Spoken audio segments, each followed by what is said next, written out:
Graças e paz, irmãos. Quero saudar você também que está conosco no Facebook, no Instagram.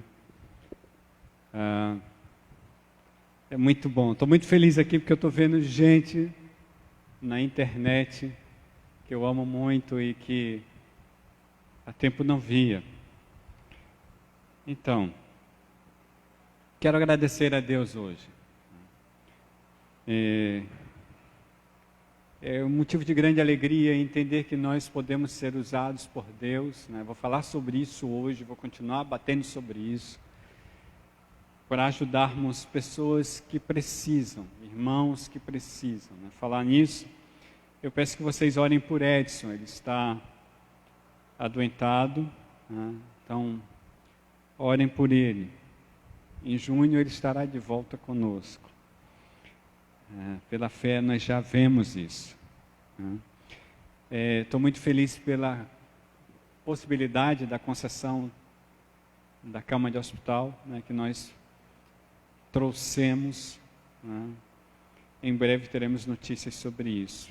Quero agradecer pessoalmente a cada um que ajudou, que nós continuemos juntos, porque assim nós precisamos.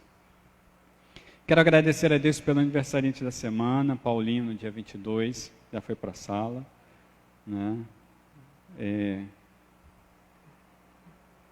Agradecer a Deus pela vida do Paulo é muito bom, né?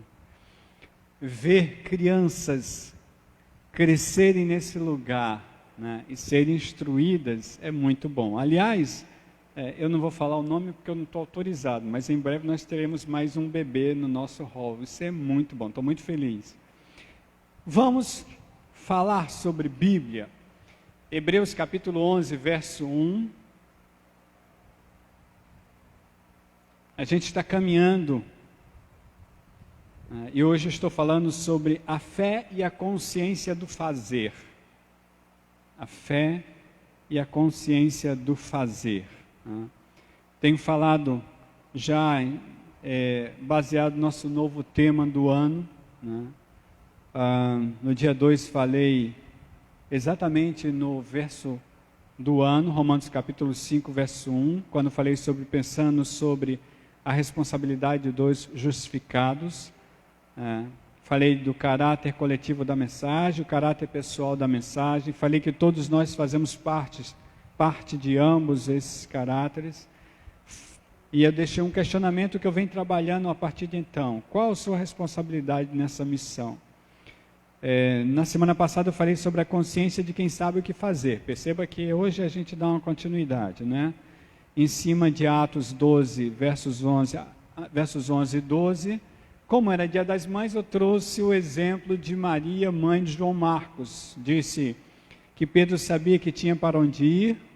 Disse que igreja é lugar seguro em liberdade diante de oração. Disse que Maria colocou seus bens a serviço da missão e que o legado de alguém quase imperceptível, porque assim era Maria, é imprescindível.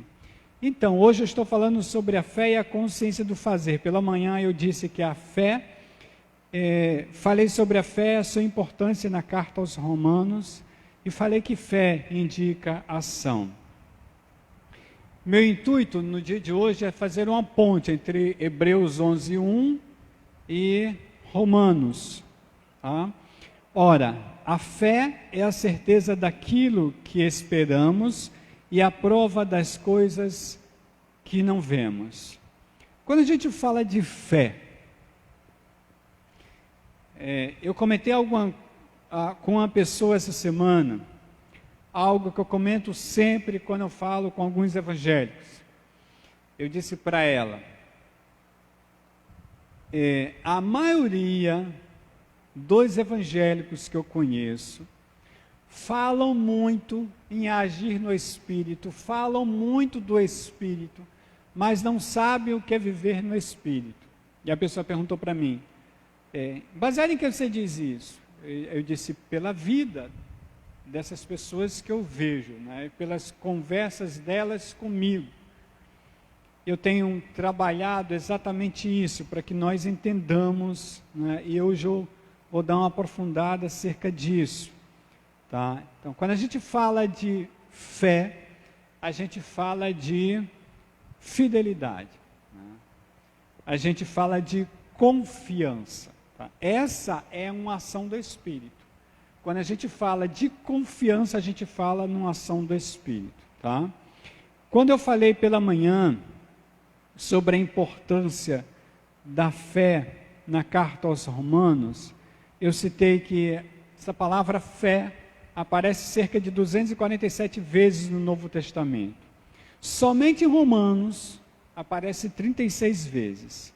E dessas 36 vezes, 23 estão nos 4 primeiros capítulos do livro de Romanos, ou da carta do apóstolo Paulo aos Romanos. Veja, de 36 vezes que a palavra aparece na carta, 23 está nos 4 primeiros capítulos. Paulo vai falar de fé, da fé de Abraão, vai falar do judeu, né, de como, quem é considerado judeu na realidade, todo esse perfil. E nesse sentido eu trago essa importância e também que fé é ação. Quero dar continuidade dizendo que a fé como aceitação da ação de Cristo em nós, tá, é algo muito importante. Como a fé é algo muito importante como ação no livro de Romanos, ou na carta aos Romanos, a fé, ela pode ser trazida para nós como instrumento da aceitação de Cristo. Perceba o nosso tema do ano, está na tela. Justificados pela fé, somos pacificados em Cristo. Somos pacificados. Quando a gente fala de pacificação, a gente percebe que, mesmo baseado no tema, a gente percebe que nós não nos pacificamos, nós não temos como nos pacificar, nós não temos instrumentos específicos para que criemos paz em nós. Veja Romanos capítulo 5, nos versos 1 e 2. Romanos 5, 1 e 2. Quando o apóstolo Paulo fala, e aí a gente está exatamente no texto, né? Romanos 5:1 é o texto da gente esse ano. Paulo diz assim: tendo sido, pois, justificados pela fé, temos paz com Deus por nosso Senhor Jesus Cristo, por meio de quem obtivemos acesso pela fé a essa graça na qual estamos firmes e nos gloriamos na esperança da glória de Deus. Veja que nós somos, e aí nós já vimos isso na primeira semana, nós somos justificados pela fé. Fé é um ato do Espírito. Fé é um ato espiritual. Tá? E como é que alguém pode ver, ou antever, né? A gente pode dizer assim, ver algo que não existe? Né? Por exemplo, quando eu olho para a Heloísa como minha esposa, e aí eu falei sobre isso com os casais hoje pela manhã, tá? Quando eu amo alguém, eu olho essa pessoa melhor pela fé, eu antevejo essa pessoa melhor pela fé. Quando eu olho para a Heloísa como minha esposa, eu olho sempre ela melhor, tá? Esse é um ato espiritual, tá? Perceba Hebreus 11:1, o texto que nós lemos, nós dizemos exatamente que fé é a certeza daquilo que esperamos e prova das coisas que não vemos. Tá? Então, eu meio que prefiguro o melhor adiante. Tá? Eu gosto de usar muito exemplos, né? Eu geralmente uso o exemplo da cadeira, mas como eu não posso sair da lente, agora eu tenho que me manter aqui, né? A minha hiperatividade agora, se vocês já perceberam, é de trás para frente, de frente para trás. Não posso ir mais para as laterais. Vejam, esse recipiente, antes de existir, já existia na mente de alguém. Tá? Alguém percebeu que precisava ter um recipiente com uma bomba para poder lançar o líquido que estaria dentro. Tá? Então, alguém simplesmente idealizou isso aqui, desenhou, e foi posto à prova, né? Foi, como é que eu diria, testado o caráter desse objeto, para que um dia ele fosse fabricado e estivesse aqui nas nossas mãos. É tudo muito simples. Tudo que nós pegamos hoje em dia foi antes criado por alguém em sua mente. Quando Deus nos criou em sua mente, Deus nos criou exatamente para sermos cada vez melhores. Tá? Então, é assim que a gente vê fé. Nós fomos justificados por Deus através de Jesus Cristo. A graça é concedida pela fé. Tá? Então, nesse sentido, olhe, eu vou levar você para Hebreus capítulo 9, e a gente vai andar no capítulo todo. No entanto, né, nós não podemos ler o capítulo todo. Eu vou destacar. Capítulo 9 de Hebreus, quando o escritor de Hebreus, ele traz o tabernáculo, tá? Ele vai trazer o templo e vai explicar, ele vai falar sobre o sacrifício da antiga lei e vai apresentar Jesus Cristo. Ele vai dizer que o sacrifício, o tabernáculo, era tudo imagem do que viria, tá? Eu quero destacar, perceba, no verso 1, Hebreus 9, verso 1, o escritor diz assim: ora, a primeira aliança tinha regras para adoração. Então, dos versos 2 até o verso 7, do verso 2 até o verso 7, ele vai descrever, tá, essa imagem aí. No verso 8, ele diz assim: dessa forma, o Espírito Santo estava mostrando que ainda não havia sido manifestado o caminho para o lugar santíssimo, enquanto permanecia o primeiro tabernáculo. Veja o verso 9, ele diz assim: isso é uma ilustração para os nossos dias, indicando que as ofertas e os sacrifícios oferecidos não podiam dar ao adorador uma consciência perfeita, aliás, uma consciência perfeitamente limpa. Então, perceba que o sacrifício no Antigo Testamento, toda vez que alguém pecava, derramava sangue de um animal para que o pecado fosse coberto, mas não havia uma mente, uma consciência, quero dizer, pura eternamente. Tá? Aqui, toda vez que pecasse, tinha que derramar sangue de animal para purificar a mente. Então, veja, a mente era sempre purificada e sempre depois teria que purificar se pecasse de novo. E aí ele vai falar dessas prescrições do verso 10 até o verso 12. Mas eu quero destacar no verso 11, quando ele diz assim: o sangue de Cristo, quando Cristo veio como um sumo sacerdote dos benefícios agora presentes, ele adentrou o maior e mais perfeito tabernáculo, não feito pelo homem, isto é, não pertencente a essa criação.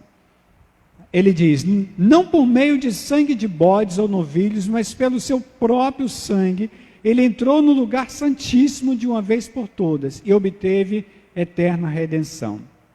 Quero destacar o verso 13, quando ele diz assim: ora, se o sangue de bodes e touros e as cinzas de uma novilha espalhadas sobre os que estão cerimonialmente impuros, os santificam de forma que se tornam exteriormente puros, quanto mais o sangue de Cristo, que pelo Espírito eterno se ofereceu de forma imaculada a Deus, purificará a nossa consciência de atos que levam à morte, para que sirvamos ao Deus vivo.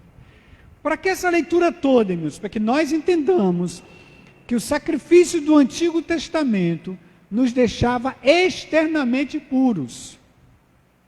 No entanto, o sacrifício de Cristo nos purifica internamente. O nosso espírito é purificado. Irmãos, precisamos entender que nós não somos nossa mente. Nós somos espírito.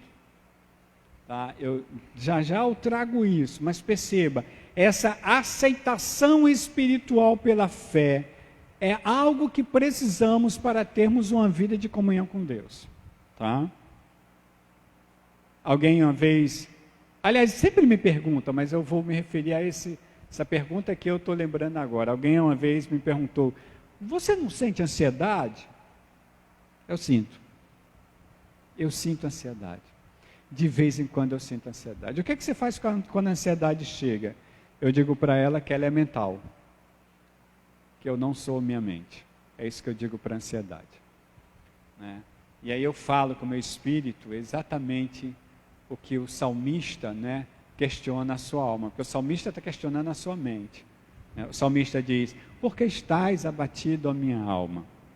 Né? Eu falo para o meu espírito que simplesmente eu não sou a minha mente. É meio complicado para algumas pessoas ouvirem isso, porque elas não... É por isso que eu digo que a maioria dos evangélicos que eu conheço não entendem o que é viver uma vida espiritual. Né? Porque a grande maioria que eu converso não sabe fazer essa diferenciação de mente para espírito. Né? E o problema da fé está exatamente aí. Porque fé não é algo mental. Né? Não é ajuda ou autoajuda. Fé é algo que se vive espiritualmente. Né? Fé se assume espiritualmente, não mentalmente. Né? Fé não é força da mente. Tá? Não é força da mente. E assim, eu disse hoje pela manhã, na reunião com os casais, uma das coisas que me entristecem muito, de vez em quando, e às vezes me deixa até com raiva, é perceber que a gente tem acesso a isso aqui, mas a gente, inclusive, acessa outras coisas e posta em nossas redes sociais outras coisas. Eu canso de ver, inclusive, gente daqui postando coisa que eu percebo que é da mente e não do espírito. Porque fé não tem nada a ver com força da mente. Né? Pense que vai acontecer. Né? Mentalize que tudo acontecerá. Não se preocupe. Deus não tem coisas ruins para você. Né? Praga nenhuma chegará à sua tenda. Se isso tudo for mental, não tem proteção alguma. E é por isso que a gente vive tão ansioso. Né? Porque aqui é necessário que a gente entenda que a fé é uma atuação espiritual. Romanos capítulo 8, nos versos 16 e 17, eu quero trazer isso para que vocês percebam aqui como é que funciona a palavra de Deus. Romanos 8, 16 e 17, quando o apóstolo Paulo fala, o próprio Espírito, ele está falando do Espírito Santo, testemunha ao nosso espírito que somos filhos de Deus. Aí perceba que tem uma relação íntima entre o meu espírito e o Espírito de Deus. Não é entre a minha mente e o Espírito de Deus. É entre o meu espírito e o Espírito de Deus, e o Espírito de Deus testifica que eu sou dele. Aí o apóstolo Paulo continua, se somos filhos, então somos herdeiros, herdeiros de Deus. E co-herdeiros com Cristo, se de fato participamos dos seus sofrimentos, para que também participemos da sua glória. Mas eu quero trazer esse texto, porque precisamos entender que o relacionamento com Deus não é um relacionamento mental. Não é um relacionamento mental. É por isso que nós prometemos tantas coisas para Deus que nós não conseguimos resolver nem praticar. Né? Geralmente eu falo com os irmãos e irmãs que no final do ano fazem tantas promessas. Eu digo, não entre nessa de fazer promessa. Primeiro que final de ano não existe para Deus. Né? Não existe final de ano para Deus. Né? Segundo que, por que final de ano você está fazendo promessa? Qual é o motivo que você faz promessa final de ano? Por que a promessa não é feita antes? Por que tem que ser final de ano? Aí a resposta, não, porque é um novo ciclo, pelo menos humanamente falando. Não, não é, porque teu espírito é o mesmo. A tua mente pode até raciocinar que você mudou de ano, talvez mude de vida, mas o espírito não funciona assim. Espírito é eterno. Espírito não morre. Tá? Então, nesse sentido, precisamos entender que há uma interação entre o Espírito de Deus e nosso espírito. Então, se você não entender isso, não vai entender essa questão de aceitação de fé como o trabalho, o instrumento de Deus na tua vida. Veja 2 Coríntios capítulo 5, nos versos 1 a 8. 2 Coríntios 5, 1 a 8. Perceba a distinção que o apóstolo Paulo faz aqui. Ele diz assim, ó: sabemos que se for destruída a temporária habitação, que temporária habitação é essa? Veja, ele está dizendo que ele não é a temporária habitação. Olha, sabemos que se for destruída a temporária habitação terrena, em que vivemos, temos da parte de Deus um edifício, uma casa eterna nos céus, não construída por mãos humanas. Enquanto isso, gememos, sofremos, desejando ser vestidos, ser revestidos da nossa habitação celestial. Então, vejam, nós temos uma habitação na terra, tá? O corpo é material. Esse corpo meu que envelhece, esse corpo que toda vez que eu olho para ele, né, e falo com vocês aqui, eu começo a ver os cabelos brancos novos, tá? Essa semana, acho que foi a semana passada, conversei com alguém que me perguntou: caramba, teu cabelo está branquinho. Eu disse: e por que a sobrancelha não fica? Eu disse: pergunta a Deus, porque eu não sei, tá? Já está começando. Um aqui, outro acolá, o braço cheio de cabelo branco. Esse corpo envelhece, irmãos. Isso é matéria. Mas eu não sou esse corpo. Eu digo sempre isso a vocês. Tem 15 anos que eu falo a mesma coisa aqui. Eu não sou esse corpo. O que o apóstolo Paulo diz é que o Espírito é essência, não é matéria, ele não aparece. Por isso ele precisa de uma habitação terrena, que é o corpo. Tá? Mas eu não sou meu corpo.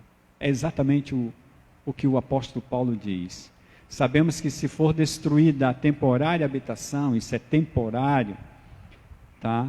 Terrena que vivemos, temos da parte de Deus um edifício, uma casa eterna nos céus, não construída por mãos humanas. Enquanto isso, gememos desejando ser revestidos da nossa habitação celestial. Que habitação celestial é essa? Ele continua: porque estando vestidos não seremos encontrados nus, tá? Eu conheci gente que diz que precisa tomar banho vestido, dormir vestido e fazer tudo vestido. Imagine, fazer tudo vestido, porque quando Jesus voltar, tem que encontrar vestido. Irmão, não é isso que o texto quer dizer, meu irmão, não é isso. Mas tem gente que interpreta assim. O fato é que ele está dizendo: olha, não podemos ser encontrados nus, pois enquanto estamos nessa casa, corpo, tá, gememos e nos angustiamos porque não queremos ser despidos, mas revestidos da nossa habitação celestial, para que aquilo que é mortal, a habitação terrestre, seja absorvida pela vida. Foi Deus quem nos preparou para esse propósito, dando-nos o Espírito como garantia do que está por vir. Portanto, temos sempre confiança e sabemos que enquanto estamos no corpo, eu não sou o corpo, estou no corpo, estamos longe do Senhor. Por estar no corpo, eu não posso me encontrar com meu Senhor, porque eu sou Espírito e Ele é Espírito também. E essa interação só pode acontecer em Espírito. Ele diz: sabemos que enquanto estamos no corpo, estamos longe do Senhor, porque vivemos por fé. Olha só, irmãos, essa fé é uma ação espiritual. Viver por fé é entender que eu ainda não sou, mas caminho para ser, né? Quando eu falo do não sou, mas caminho para ser, eu estou dizendo que a habitação, o corpo glorificado que Deus tem para mim, ainda não existe, mas pela fé. E aí ele vai dizer: eu esmurro meu corpo, para que de repente, no futuro eu tenha a minha habitação celestial. Então, nesse sentido, ele diz assim,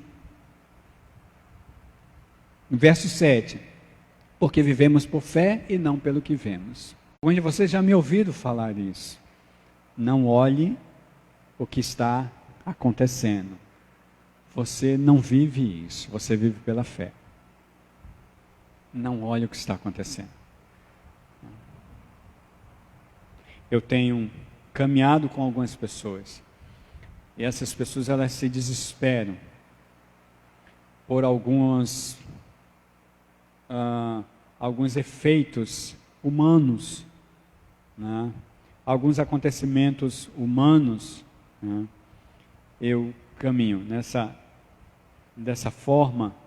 Eu tenho que, como é que eu diria, lembrar do meu mano Fábio. Fábio entende claramente isso aqui, né? E ele caminha entendendo claramente que, apesar de todo o sofrimento que o câncer traz para ele não é o câncer.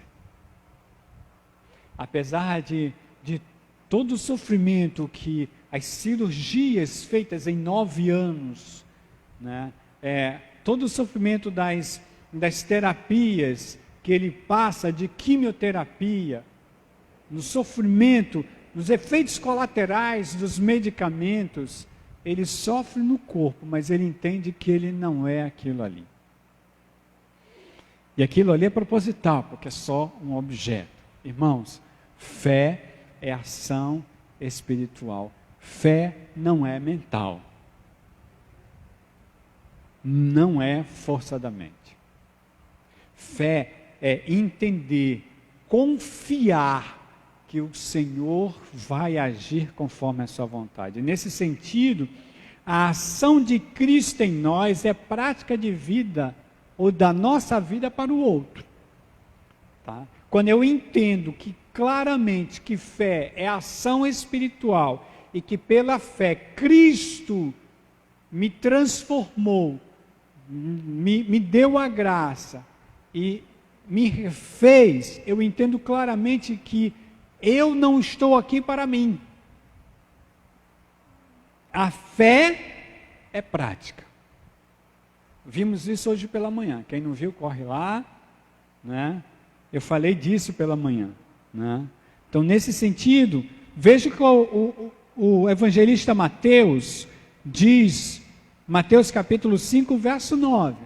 Ele diz assim, aliás, essa é a fala de Jesus Cristo, ele registra: bem-aventurados os pacificadores, porque foram chamados filhos de Deus, ou pois são chamados os filhos de Deus. Nesse sentido, e eu estou falando nesse sentido hoje, muito exatamente por causa disso, eu entendo que fui chamado para ser pacificador. Como é que é isso, Emildes? Você pode se autopacificar e aí você passa a pacificar os outros? Não, não é assim, né? Quando Jesus Cristo, lá em João 4, para a mulher samaritana, diz, vai chegar a hora e já chegou, que os verdadeiros adoradores adorarão em espírito e em verdade. Eu questiono, o que é adoração ali? Né? É a gente montar uma tenda, chamar o grupo dos levitas, né? Eu estou falando lá de Israel, certo? Chamar o grupo dos levitas, a tribo de Levi, e cantar uns louvores, pode até ser. Mas não é disso que Jesus Cristo fala. Quando Jesus Cristo fala que os verdadeiros adoradores adorarão em espírito e em verdade, Ele está dizendo que os verdadeiros adoradores são aqueles que vivem em Cristo espiritualmente falando. Pela fé, obedecendo Cristo. Tá? Então, em Lucas capítulo 6, nos versos 33 a 36, Lucas 6, 33 a 36, presta atenção no texto bíblico. Porque, deixa eu ver como é que eu falo isso. Algo que me dói muito é quando a gente apresenta o texto bíblico para alguém e esse alguém meio que olha para a gente, tipo, não dá para fazer isso. Ou então, tipo, eu não acredito nisso. Né? Tudo bem que você não acredite, mas se não acredita é porque não tem fé. Tá? Então, para perceber isso aqui como um ato espiritual, isso aqui precisa ser vivido. E a fala de Cristo é: que mérito terão vocês se fizerem o bem àqueles que são bons para com vocês? Até os pecadores agem assim. E que mérito terão se emprestarem às pessoas a quem esperam devolução? Algumas pessoas de vez em quando me ligam para saber sobre isso aqui, viu? Tem umas 3 semanas que eu recebi uma ligação de alguém me perguntando: posso emprestar? Bom, pode, não tem problema algum. Agora, quando você emprestar, não empreste, né? Dê. Né? Nesse sentido de, você empresta oficialmente, mas espiritualmente você empresta entendendo que não vai ter de volta. Porque se a pessoa devolver, está tudo tranquilo, mas se não devolver, você cumpriu o seu papel. Porque emprestar entendendo que vai ter de volta, não é vantagem. Né? Todo mundo faz isso. Né? De banco a agiota, todo mundo faz isso, emprestando para ter de volta. A vantagem é você emprestar entendendo que alguém que pedir emprestado não vai devolver. E é isso que Jesus Cristo diz. Que mérito, né, terão se emprestarem às pessoas de quem esperam devolução? Até os pecadores emprestam a pecadores esperando receber devolução integral. Né? E aí ele diz: amem, porém, os seus inimigos. Façam-lhes o bem e emprestem a eles sem esperar receber de volta. Então, a recompensa que terão será grande, vocês serão filhos do Altíssimo, porque Ele é bondoso para com os ingratos e maus. Sejam misericordiosos assim como o Pai de vocês é misericordioso. Eu já ouvi assim: tá brincando, né? Tu tá me achando que o cara é de otário? Você, eu não sei, eu sei que eu sou, se for assim. Né? Porque como é que eu vou simplesmente perdoar ao meu inimigo e, além disso, ter que, se ele precisar, eu estarei ali? Não sei. Isso é o que a palavra diz. Essa fala é a fala do mestre. Você é discípulo dele? Bom, se é, né? Funciona assim. Não, mas aí isso é um absurdo, então. Você não é discípulo dele. Como é que você tem autorização para dizer isso? Ou com que autoridade você falar isso? Com a autoridade da própria palavra. Por que vocês me chamam Senhor, Senhor e não fazem o que eu mando? Essa é a autoridade. Né? Sabe por que a gente se olha nesse texto e vê que, se eu olhar isso aqui, me acham com cara de otário? É porque na realidade a gente não entende o que é espiritual. Os bens materiais passam a ser mais importantes que o próprio valor espiritual. É uma questão de valores. Porque os valores indicam o meu sentido. Quando de repente eu não amo o meu inimigo, é questão de valores. Porque quando eu digo assim, não tem como amar o meu inimigo, eu digo eu não amo a Deus. Porque é o próprio Senhor que fala sobre isso. E o apóstolo João diz: como é que vocês dizem que ama a Deus que vem e não conseguem amar o irmão que não vem? Então, nesse sentido, o que eu tenho aqui? Eu tenho, de repente, se eu não consigo entender esse texto, para praticar esse texto, eu estou dizendo claramente que, primeiro, o Senhor não é meu, eu não sou o discípulo dele, ele não é meu Senhor. Segundo, eu não entendi nada do Evangelho. Terceiro, se essa é uma ação espiritual, meu espírito está muito longe disso. Quarto, eu entendi claramente que os meus bens, os meus sentimentos, talvez o meu ódio como um sentimento, a minha indiferença tem um valor muito maior para mim que minha própria vida. A gente não entende isso, né? A gente não consegue entender, porque a gente não consegue entender o que é viver no Espírito. É exatamente por isso. Quando se olha 1 Coríntios capítulo 13, né?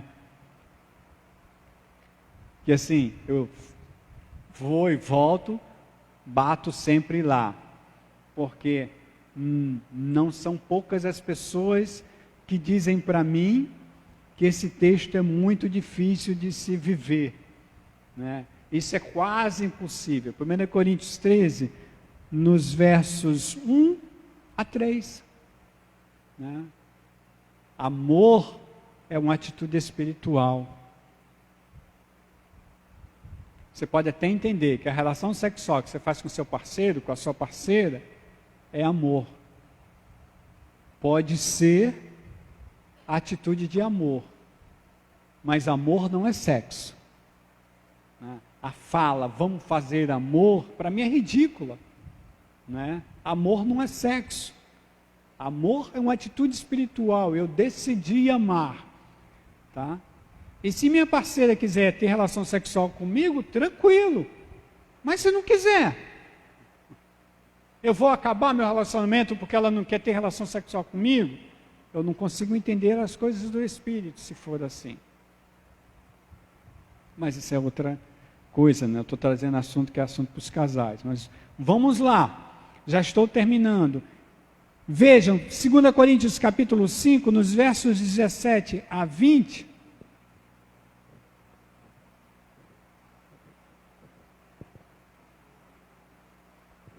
Enquanto você está procurando 2 Coríntios 5, eu quero destacar que Deus diz que Ele é bondoso para ingratos e maus, viu?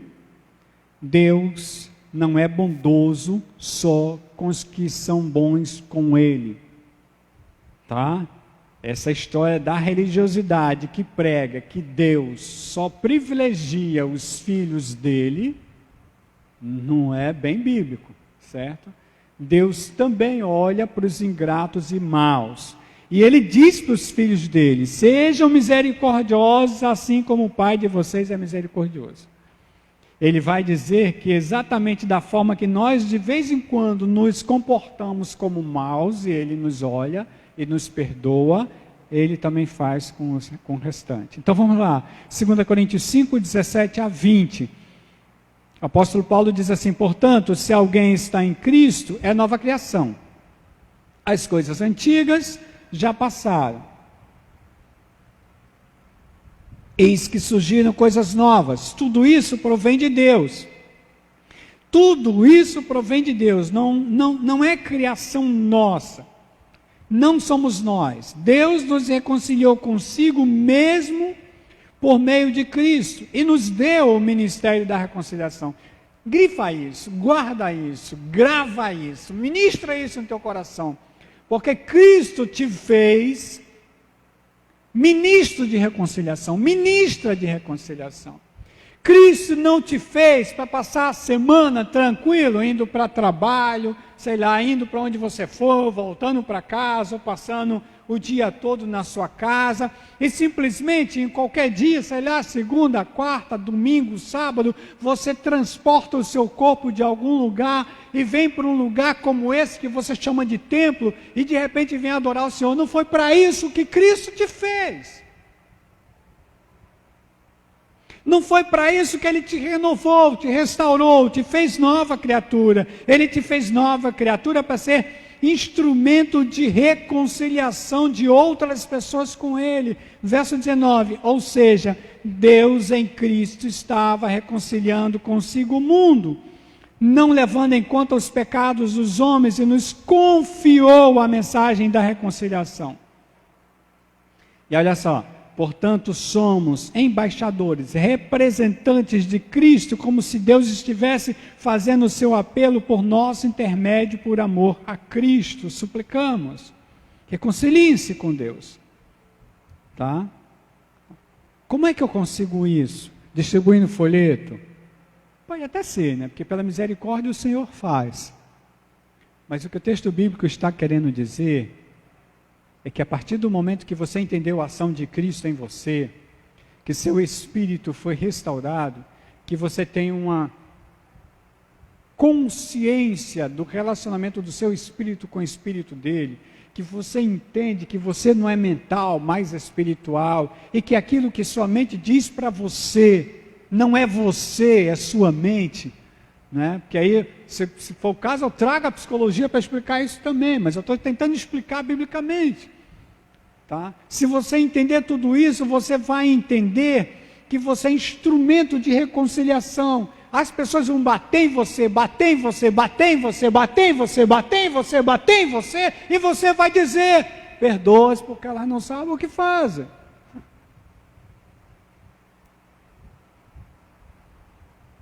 Você acha que eu sou otário? Bom, não sei o nome que você quer dar sobre isso, mas se você entende que é assim, acho. Porque eu também sou. É isso que a palavra diz. Eu quero encerrar agora realmente 2 Coríntios capítulo 2, nos versos 14 e 15. 2 Coríntios 2, 14 e 15. Quando o apóstolo Paulo diz: graças a Deus que sempre nos conduz vitoriosamente em Cristo, e por nosso intermédio exala em todo lugar a fragrância do seu conhecimento, porque para Deus somos o aroma de Cristo, entre os que estão sendo salvos e os que estão perecendo. Tá? Então, quando Jesus me restaurou, Ele me restaurou para eu andar, e por onde eu ando, o seu perfume exala. Se as pessoas não disserem: você tem alguma coisa de diferente, tem algum problema nisso. Tem algum problema nisso. Tá? Porque o meu comportamento tem que ser diferente realmente. Né? Eu não estou aqui para pender para político A, político B, para amigo A, amigo B, colega A, colega B. Eu estou aqui para viver a minha vida em Cristo. Né? E onde a injustiça chega, eu chego lá com a justiça. Onde a mentira chega, eu chego com a verdade. Né? Canção de São Francisco. Né? Onde eu preciso ter indignidade, chego com indignidade. Um dia desse eu fui a um banco. Né? E aí, daqui a pouco estão me processando, então não vou falar não, mas eu vou contar o que aconteceu. Né? A gente está falando de plena pandemia. Eu chego num banco, eu tive que ir ao banco resolver. Aliás, lembrei que a gente precisa se reunir a semana que vem para falar sobre a diretoria, infelizmente por força do estatuto, por causa de banco. Tá? Mas eu vou contar o que aconteceu comigo agora. Cheguei no banco para resolver um problema. Tinha que encerrar uma conta e só podia ser lá, né? Aí eu fui. Me bateu indignação quando eu cheguei na esquina, porque eu estou falando de 2 meses atrás. Quando eu cheguei na esquina, já tinha fila. Uma fila tremenda no sol. Tinha gente tudo quanto era idade naquele lugar, naquela fila. E aí, eu entrei na fila, né? Eu tive que entrar na fila.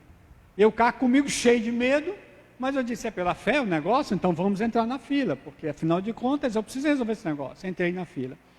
E aí eu descobri que é um problema fila em tempo de pandemia. Porque você dá o distanciamento social, né? Você dá. Mas o que está na sua frente, ele olha para você e vem conversar colado com você. Eu disse: meu irmão, distanciamento. O de trás chega colado. Você diz, você fica meio que, né? Mas teve uma hora que eu desisti. Eu disse: bom, cola quem quiser, fala o que quiser, eu estou suado mesmo, vou ficar nesse negócio aqui. Só que lá para meio-dia, já ia quase 2 horas eu na fila, me bateu indignação, irmãos, porque eu tinha idosos ali, gente com máscara suando, as pessoas botavam a mão em tudo quanto é lugar, botavam na máscara. Eu disse: espera aí, né? Eu fui dentro da agência, né? Eu batia no vidro: gente, tem um bocado de gente lá fora no sol, um bocado de doce, eu não vou fazer nada não. E as pessoas me olhavam como se fosse um doido, porque depois eu realmente achei que Quem me conhece sabe como é que eu funciono, né? E eu... Gente, os funcionários, cada olhão lá dentro, né? Tipo, aí o guarda veio, rapaz, fala baixo. Fala baixo o quê? Como é que você quer que eu fale baixo? Cadê o respeito de vocês com o ser humano?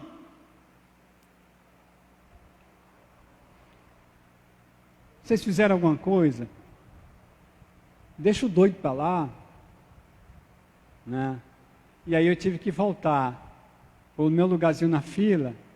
Eu vou dizer para vocês, entrei na fila 10h20, saí 2h40 sem resolver o que tinha que resolver, porque eu tinha um cliente para atender às 4. Isso me dá uma indignidade, uma indignação, quero dizer. Sabe, me causa uma coisa, porque eu vejo que gente está sendo maltratada, isso dói. Eu nem olhei por mim, né? Olhei por gente que está sendo maltratada e ninguém faz nada. O perfume de Cristo funciona assim. Aonde chega, causa diferença, né? Aonde chega, causa diferença. As pessoas têm que dizer: você é diferente, né? Depois que eu entrei, né? Depois que eu entrei, mesmo sem resolver, alguém me cutucou assim, ó: gostei do que você fez, viu? Infelizmente não adiantou, né? Mas não dá. E a minha oração é que nós entendamos essa diferença. Eu não sou a minha mente. As minhas ansiedades não sou eu. Tá? Milton, se for um transtorno, você tem um transtorno de déficit de atenção. Eu tenho. Mas eu claramente entendo que eu não sou o transtorno. Eu estou aqui agoniado, porque eu tenho que ir para trás, para frente, né? Mas eu entendo que tem uma câmera na minha frente e eu tenho que administrar a minha mente. É o Espírito quem administra. Eu consigo. Porque eu entendo que eu não sou a minha mente. Precisamos entender isso. Nós vamos aprofundar isso para a honra e glória do Senhor. Vamos orar? Senhor, quero te agradecer. Quero louvar o teu nome. Quero me colocar diante da tua palavra. Quero colocar meus irmãos e irmãs que estão aqui presencialmente. Meus irmãos e irmãs que estão pela internet, através do Instagram, do Facebook. A minha oração é que o Senhor nos mostre claramente que nós estamos no mundo, mas não somos do mundo. Que nós não somos o nosso corpo. Que às vezes doente sofre, dói, machuca. Nós não somos a nossa mente. Que às vezes plasmada pela educação, administrada pelas experiências, nos mantém presos, nos mantém algemados a sentimentos, a lembranças, resolve nos massacrar com a culpa. Mas espiritualmente falando, nós precisamos entender que toda a culpa já foi levada, foi depositada na cruz. Se nós entendermos que a nossa ação com Jesus Cristo é espiritual, nós entendemos claramente que aqueles que nos magoam, aqueles que nos machucam, que nos traem, que nos apunhalam pelas costas, não são objetos de luta, porque a nossa luta não é contra carne ou sangue, não é contra pessoas. A nossa luta é espiritual. Entendendo claramente que aqueles que nos magoam, nós precisamos olhar como Cristo olhou do alto da cruz, ou como Estevão olhou quando estava sendo apedrejado. Perdoa-os, Pai, porque eles não sabem o que fazem. Eles estão na ação da vontade vil, má. Mas a ação deles não é a ação que nos atinge, porque nós entendemos claramente que a nossa luta não é contra eles.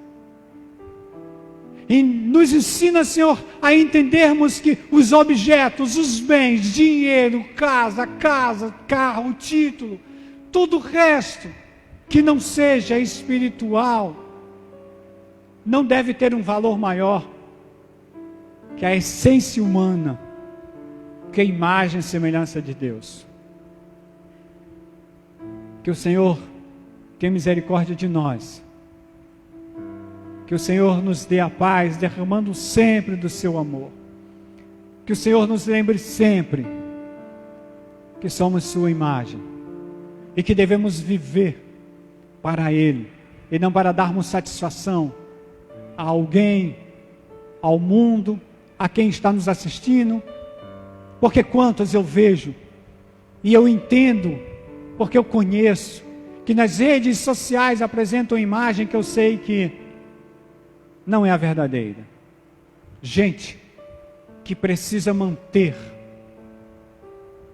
o rosto pintado, sorrindo, muitas vezes com um sorriso na face, mas por trás da câmera a lágrima corre, angustiada, ansiosa, depressiva, gente magoada, gente com ódio, gente que não descansa, que não dorme, mas a sua foto no Facebook, no Instagram ou qualquer outra rede é foto sorrindo, dizendo que não dá satisfação para ninguém, que deve viver a própria vida, se amar. Gente que não se apossa do amor de Deus por si e não consegue entender o que é uma ação espiritual do Senhor em sua vida.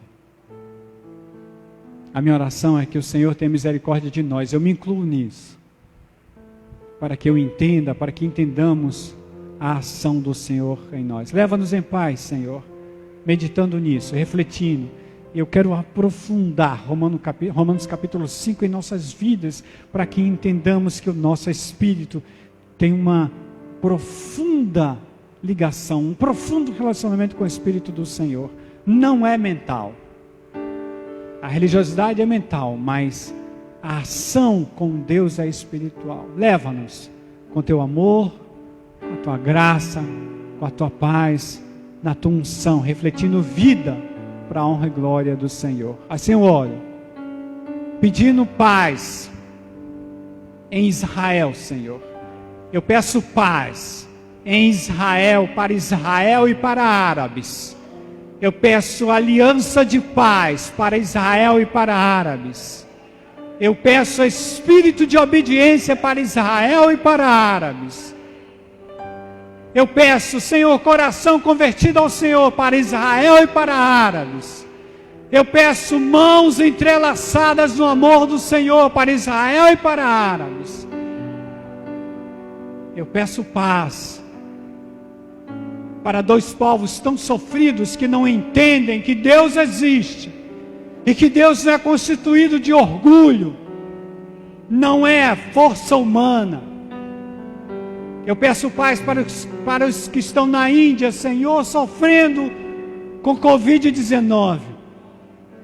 Peço cura aos que estão no leito, Senhor, cura aos que caminham pela UTI sofrendo, procurando ar e não conseguem, porque os políticos desse mundo são gananciosos e comem, embolsam todo o dinheiro, Senhor. Eu peço paz para um povo que geme, porque confia em homens que só pensam nos próprios bolsos. Eu peço cura para nações, Senhor, que precisam de Ti. Caminha pelas UTIs, Senhor. Dá força aos médicos, enfermeiros, psicólogos, assistentes sociais, técnicos que estão na linha de frente, sofrendo. Eu tenho visto gente chorando, Senhor, gente angustiada sem saber o que fazer. Eu tenho visto. Eu peço paz para esse povo, Deus. Enfim, Senhor, tem misericórdia de nós, porque precisamos de Ti. Tem misericórdia da Paraíba, que os técnicos percebem uma terceira onda de Covid. Olha por nós, Senhor, porque nós não temos quem olhe. Assim eu oro, no nome de Jesus. Amém. Deus abençoe vocês, você que está na internet conosco, que o Senhor te abençoe e te guarde, faça resplandecer o rosto dele sobre ti. E para todos nós, uma semana de paz. Até a semana que vem. Deus abençoe.